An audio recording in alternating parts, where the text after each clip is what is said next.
तो क्या चुनाव की आहट हो चुकी है 2022 के बड़े उत्तर प्रदेश चुनाव की और 2024 के, क्योंकि पार्टियों के अंदर नए नए समीकरण बन रहे हैं, राजनीतिक पार्टियों के अंदर भगदड़ मची हुई है। क्या है इसके कारण, इसी को समझने की कोशिश कर रहे हैं। सीधे चलते हैं अपने बड़े पैनल के पास। मेरे साथ वरिष्ठ पत्रकार राहुल देव और संजीव श्रीवास्तव जी बने हुए हैं। मेरे साथ मनोज यादव, प्रवक्ता भारतीय जनता पार्टी, सुरेंद्र राजपूत जी, प्रवक्ता कांग्रेस, मेरे साथ अवनीजेश अवस्थी, प्रोफेसर और संघ के विचारक, ये सब जुड़े हुए हैं। लेकिन सबसे पहले चलता हूं शीतल शर्मा, मेरे दर्शक है जयपुर से। शीतल जी, क्यों नेता पार्टी क्यों बदलते हैं, बताइए। दीपक जी, मुझे लगता है एक महत्वपूर्ण बहस है जिसमें आपने जरूरी या मजबूरी वाली बात कही है, वो सिर्फ स्वार्थ पे केंद्रित हो गई है। ये पूरा स्वार्थ नहीं है। इसमें ये समझना होगा कि जैसे हम अगर कांग्रेस की बात करें, राहुल के नेतृत्व में 32 चुनाव कांग्रेस पार्टी हार चुकी है। मेरा पहला सोच है कि कांग्रेस के हौसले पस्त हैं, ऊर्जा की भयंकर कमी है। दूसरी बात, मैं राजस्थान से हूँ इसलिए राजस्थान की बात लेना चाहूंगा। राजस्थान में जब पहले सचिन पायलट बागी हुए थे, उस समय पार्टी के प्रतिनिधि ने जो होटल में बंद लोग थे उनको ये सब आश्वासन दे दिया तुमको मंत्री बना देंगे। वो पार्टी की तरफ से हुआ। दूसरी तरफ पार्टी ने बुलाकर और सचिन पायलट को ये कहा कि हम तुम्हारे भी लोगों को मंत्री बना देंगे। मुझे लगता है पार्टी किंकर तब विमूढ़ है। मेरे समझ नहीं आ रहा पार्टी करना क्या चाह रही है। और ये आज बहस आके खत्म हुई है कि गहलोत ये कह रहे हैं कि मैंने चलिए यहीं से बहस को आगे बढ़ाते हैं। ठीक है, हम यहीं से बहस को आगे बढ़ाते हैं। क्या सुरेंद्र राजपूत जी, पायलट कहीं बीजेपी के एयरपोर्ट पे तो नहीं लैंड कर जाएगा? दीपक भाई, आज सचिन पायलट जी दिया उसे जी दीपक भाई, सचिन पायलट जी ने आज एक कालजयी स्टेटमेंट दिया है। ये इतिहास के पन्नों पर दर्ज होगा। जो उन्होंने रीता बहुगुणा जी के जवाब में कहा कि वो सचिन तेंदुलकर से बात कर रही होंगी, और जो कालजयी स्टेटमेंट था, उन्होंने कहा उनकी हिम्मत नहीं है मुझसे इस बारे में बात करें। इस स्टेटमेंट ने सचिन पायलट जी का रास्ता बिल्कुल स्पष्ट कर दिया है। अगर आप उसके बाद भी कयास लगाते हैं तो अपनी जगह पर है। एक प्रश्न अभी अजनिवेश जी से हम हमेशा असहमत रहते हैं, लेकिन आज उन्होंने अच्छी कुछ बातें कही, कुछ से असहमति है तो मैं बात बता देता हूं। उन्होंने कहा साहब 24 घंटे बाद वो जो पार्टी के हमारे कुछ नेता हैं, शीर्ष नेतृत्व ने कुछ नहीं कहा। अगर शीर्ष नेतृत्व ने कहा, राहुल गांधी ने तो कहा कि ज्योतिरादित्य मेरे दोस्त हैं और वो कभी भी मेरे घर आ सकते थे। हमारे शीर्ष नेतृत्व में किसी भी छोड़ने वाले नेता के बारे में कोई टीका टिप्पणी नहीं की। हाँ, बाकी नेताओं को दर्द होता है, हम जैसे नेताओं को दर्द होता है। तो पार्टी ने तो की ना। जीतू पटवारी समेत कांग्रेस के कई नेताओं ने ज्योतिरादित्य को गद्दार कहा। आपके एक ऑफिशियल हैंडल ने जितेंद्र प्रसाद को कूड़ा करकट कहा। ये ऑन रिकॉर्ड चीजें हैं। मैं सहमत हूं इस बात से, बिल्कुल कहा। क्योंकि जिसको दर्द होगा तो वो कुछ ना कुछ कहेगा। और एक चीज बताइए, पार्टी के और अन्य नेताओं ने उन्हें अगर अपशब्द कहे तो तब कहे जब जिस पार्टी से उन्होंने सब कुछ लिया, उस पार्टी के साथ अगर गद्दारी की तो गद्दार को गद्दार नहीं कहा जाएगा तो क्या कहा जाएगा? भाई, कल तक हमारे ही सर पर चढ़ करके वो मंत्री बने, हमारे ही सर पर चढ़ करके वो एमपी बने, हमारे ही सर पर चढ़ के वो सत्ता में रहे, और उसके बाद अचानक से आप हम ही को आवाज छोड़ करके पार्टी आपने बदल ली, विचारधारा बदल ली। आप ऐसी विचारधारा में चले गए जिसका कि आप लगातार हमको। ठीक है, मैं सीधे चलता हूँ, मैं सीधे मनोज यादव के पास चलता हूँ। भाई मनोज यादव जी, इनका कहना है कहा जाएगा भाई, दर्द होगा कांग्रेस के कार्यकर्ताओं को, इसलिए कहेंगे, कूड़ा करकट भी कहेंगे, गद्दार भी कहेंगे। सुरेंद्र जी, सुरेंद्र जी, मनोज यादव जी से जवाब लेते हैं, फिर राजस्थान समझना है तो संजीव जी के पास चलना पड़ेगा और राहुल सर के पास चलना पड़ेगा। दीपक जी 2-3 बातें मैं बता दूं। देखिए दीपक जी, अगर इस पार्टी के अंदर आवाज उठाई जाएगी, अगर इस पार्टी में राहुल गांधी के खिलाफ आवाज उठाई जाएगी, अगर वो इच्छा जाहिर करेंगे कि हमें भी अध्यक्ष बनना है, हमें भी उच्च पद दो, तो उनको ये लोग गद्दार भी कहेंगे, कूड़ा करकट भी कहेंगे, कुछ भी कहेंगे। इन्होंने ये तो बात स्वीकार कर लिया कि हम एक परिवार की पार्टी है। लगातार 1977 से इंदिरा गांधी, राजीव गांधी, परिवार है तो परिवार रहेगा। आपके पास परिवार नहीं है। ये आप नागपुर की पैदाइश है, वहीं की पैदाइश रहेंगे, आपकी गलती नहीं है। मैं पूछना चाहता हूँ आपसे पूछना चाहता हूँ राहुल गांधी इस अधेड़ उम्र के व्यक्ति का परिवार कब बताओगे? राहुल गांधी नामक व्यक्ति का, राहुल गांधी नामक जो युवा आपके अधेड़ उम्र के युवा नेता है, उनका परिवार कब बसाने वाले हो? उनको अभी तक कुंवारा क्यों छोड़ रखा है? ये भी एक प्रश्न है। पहले उनका परिवार बसाइए, राहुल गांधी की शादी कराइए, पहले राहुल गांधी की शादी कराइए, उनका परिवार बसाइए, उसके बाद बात कीजिए। देखिए मैं आपके बीच में नहीं बोला, मैं बोला कि बीच में नहीं बोला था, बदतमीजी करने की आवश्यकता नहीं है, बदतमीजी करने की आवश्यकता नहीं है। मैं ये पूछना चाहता हूँ राहुल गांधी का पहले तो आप विवाह करा दीजिए, प्रश्न तो यही है। और इतने गंदे स्तर पे आप उतरते हैं, आपको शर्म आनी चाहिए, आपको शर्म आनी चाहिए। डिबेट करने आते, डिबेट करने आते, व्यक्तिगत ना हो, व्यक्तिगत ना हो।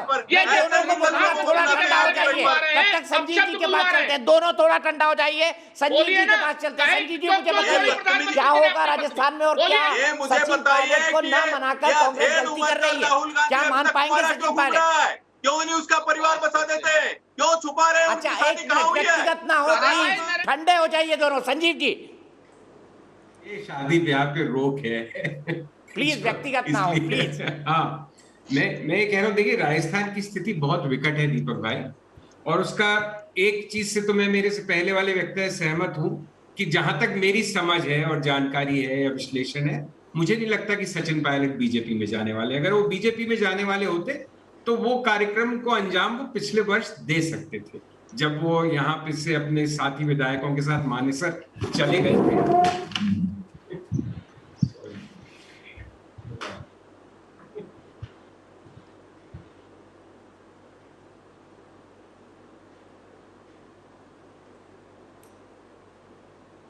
अच्छा, संजीव जी का कनेक्शन आउट हो गया, मैं सीधे राहुल जी के पास चलता हूं। राहुल जी, क्या कांग्रेस में कंफ्यूजन है लीडरशिप को लेकर? क्योंकि अभी तक कांग्रेस का प्रेसिडेंट नहीं आया है और लगातार वो नेता छोड़ के जा रहे हैं जिन्हें भविष्य बताया जा रहा था पार्टी का। दोनों स्तर पर भ्रम है दीपक। एक तो नेतृत्व को लेकर है, दूसरा पूरी पार्टी के भविष्य को लेकर। तो राजस्थान में तो अभी खैर है, वो सत्ता में है, और कुछ एक दो पंजाब में है, लेकिन देश में बाकी जगहों पर नेतृत्व की जो बहुत साफ दिखने वाली कमियां हैं, और ये बात कि सोनिया जी अब नेतृत्व नहीं कर सकती, वो सक्रिय नहीं रह सकती, परिवार में ही राहुल गांधी पर ही ये आज नहीं तो कल ये जिम्मेदारी आने वाली है, इसी के लिए वो है भी वहाँ पर। लेकिन उन्होंने ये लगातार पिछले एक पूरे दशक में 10 से ज़्यादा सालों में ये सिद्ध कर दिया है कि वो भले आदमी हैं, सज्जन हैं, विचारवान भी हैं कह सकते हैं, लेकिन उनमें वो नेतृत्व वाली बात नहीं है। वो एक निरंतर लड़ाई कर सकने वाले, जमीन पर उतर सकने वाले, और जिसको कहते हैं कि जिसकी जो राजनीति की नब्ज समझता हो, ये बात उनमें नहीं है। तो अपनी सारी सज्जनता के बावजूद वो इतनी बड़ी पार्टी का, इतनी ऐतिहासिक पार्टी का इस नई चुनौती में, जो बीजेपी की चुनौती है, जो नरेंद्र मोदी की चुनौती है, जो अमित शाह की चुनौती है, इनकी टक्कर में वो ना तो खुद आ सकते हैं ना पार्टी को ला सकते हैं। ये सबको समझ में आ गया है कि जो युवा कार्यकर्ता हैं, युवा नेता हैं कांग्रेस के, उनको अपना पूरा जीवन आगे के बारे में सोचना है। उनको अगले 30 साल 40 साल के करियर के बारे में सोचना है, और उनको सोचना है कि वो यहाँ पर कुछ रहकर बने भी रहेंगे तो कुछ वो बन पाएंगे कि नहीं। आखिर हर राजनीति में जो भी आता है वो विचारधारा के कारण भी आता है, लेकिन वो प्रासंगिक बनने के लिए भी आता है। तो जिस समय किसी भी नेता को ये लगे कि अब वो प्रासंगिक ही नहीं रह पाएगा, ना अपने चुनाव क्षेत्र में, ना अपने इलाके में, तो फिर उसके सब डगमगाने लगता है, फिर उसको इधर उधर ढूंढने लगता है रास्ते। कांग्रेस के साथ ये समस्या हो गई दोहरी।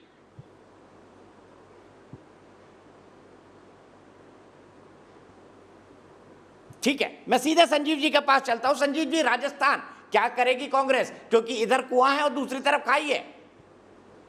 बहुत ही विकट स्थिति है, आप बिल्कुल सही कह रहे हो दीपक। असल प्रॉब्लम पुराने और नए नेताओं के बीच में, इसमें कोई शक नहीं है कि ज्यादातर विधायक अशोक गहलोत के साथ हैं। अशोक गहलोत अनुभवी नेता हैं और पार्टी के वफादार नेता हैं, तीसरी बार मुख्यमंत्री बने। पार्टी किसी भी तरह से ना उनको हटाना अफोर्ड कर सकती है ना इतनी आसानी से हटा सकती है, ना अमरिंदर सिंह को, ना अशोक गहलोत को।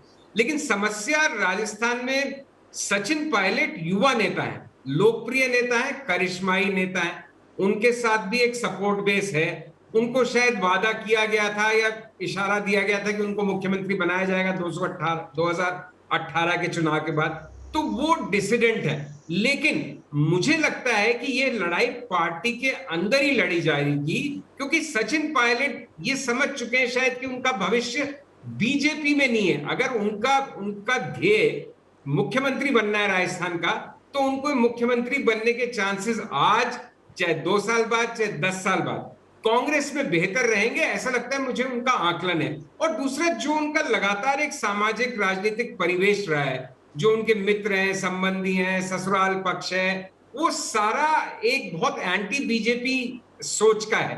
तो सचिन पायलट क्रॉस, अगर जैसे मैं कह रहा था कि अगर उन्हें क्रॉस करना होता तो वो पिछले साल कर लेते, और अगर उन्होंने नहीं किया तो वो नहीं जाएंगे। तो उनको यहीं पे रह के बहुत मजबूत और बहुत विकट लड़ाई गहलोत और पायलट के बीच चल रही है। और हाईकमान देखिए, पुरानी हाईकमान तो रही नहीं कांग्रेस में। अभी हाईकमान जितना स्टैचर या कद खुद अशोक गहलोत का हो गया है, और राहुल गांधी की सीमाएं, कांग्रेस एक सेंट्रल लेवल पे नेतृत्व विहीन सी दिख रही है। उसके क्षेत्रीय सत्रप, चाहे वो अमरिंदर है, चाहे बघेल है, चाहे अशोक गहलोत है, सचिन पायलट है, ये रेलेवेंट है अभी केंद्रीय। तो ऐसी स्थिति में बिना हाईकमान के कांग्रेस पार्टी में क्षेत्रीय स्तर पे जो लड़ाई चल रही है, उसका आसान हल नहीं है। ठीक है, ठीक है, मैं सीधे अपने दर्शक अभिनव सिंह के पास चलता हूं। लखनऊ, अभिनव, आपको क्या लगता है किस लिए पार्टी नेता पार्टी बदलते हैं? दीपक जी, हमें लगता है कि कांग्रेस में जो युवा नेताओं ने काम करते हैं, उनको उस काम की अपेक्षा उनको उस तरीके का उनको पहचान नहीं दी जाती है। इसका मुख्य कारण हमें लगता है कि जहां तक राहुल गांधी जी की छवि को चमकाने के लिए पार्टी उन नेताओं को आगे नहीं आने देते हैं। एक तरीके से हम कह सकते हैं कि उनके आगे एक शीशे की दीवार बना के खड़ी कर दी जाती है कि आप उस शीशे के बाहर आने की कोशिश ना करें। ठीक है अभिनव, यहीं पे हम रुकते हैं। सीधे मैं यहां से मनोज यादव जी के पास चलता हूं, क्योंकि मैंने उनको बोलते बोलते रोक दिया था। मनोज यादव जी, अब मुझे बताइए, जिस सवाल का जवाब मैं आपसे चाह रहा था, दर्शक भी कह रहे हैं कि कांग्रेस के अंदर कंफ्यूजन है, इस कंफ्यूजन से आप तो खुश होंगे?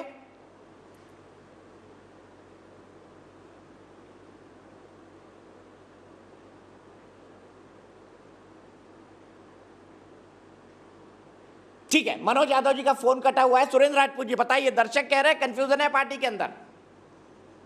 अभी राहुल जी ने और संजीव जी ने 2 बड़ी महत्वपूर्ण बातें कही नेतृत्व के बारे में। तो दीपक भाई, आप भी यहीं थे, राहुल जी भी यहीं थे, संजीव जी भी यहीं थे। जब राहुल गांधी जी पार्टी के अध्यक्ष थे तो हमने मध्य प्रदेश भी जीता, राजस्थान भी जीता, छत्तीसगढ़ भी जीता और पंजाब भी जीता। तो बात यहां पर नेतृत्व की नहीं, बात नीति नियम और सिद्धांतों की है। हम चुनाव हारे या चुनाव जीते, कांग्रेस अपने सिद्धांत से समझौता नहीं कर सकती। कांग्रेस भारतीय जनता पार्टी की तरीके से नहीं है कि किसी भी तरीके से देश विरोधी ताकतों से समझौता कर ले, सत्ता के लिए पीडीपी से समझौता कर ले, आजादी से पहले मुस्लिम लीग के है। मैं चाहता था एक बार मनोज यादव जी के पास जाऊं, उनको कंक्लूडिंग कमेंट के लिए कहूं, लेकिन अफसोस उनका टेलीफोन कट गया है। माफी चाहूंगा, मनोज यादव का कंक्लूडिंग कमेंट नहीं ले पा रहा हूं। लेकिन चलते चलते बता दूं, दर्शक क्या सोचते हैं, 90% दर्शक ये मानते हैं कि सत्ता के लिए नेता पार्टी छोड़ते हैं, सत्ता के लिए। अब नेताओं को सावधान हो जाना चाहिए, जो आयाराम गयाराम की राजनीति करते हैं। जनता सब जानती है।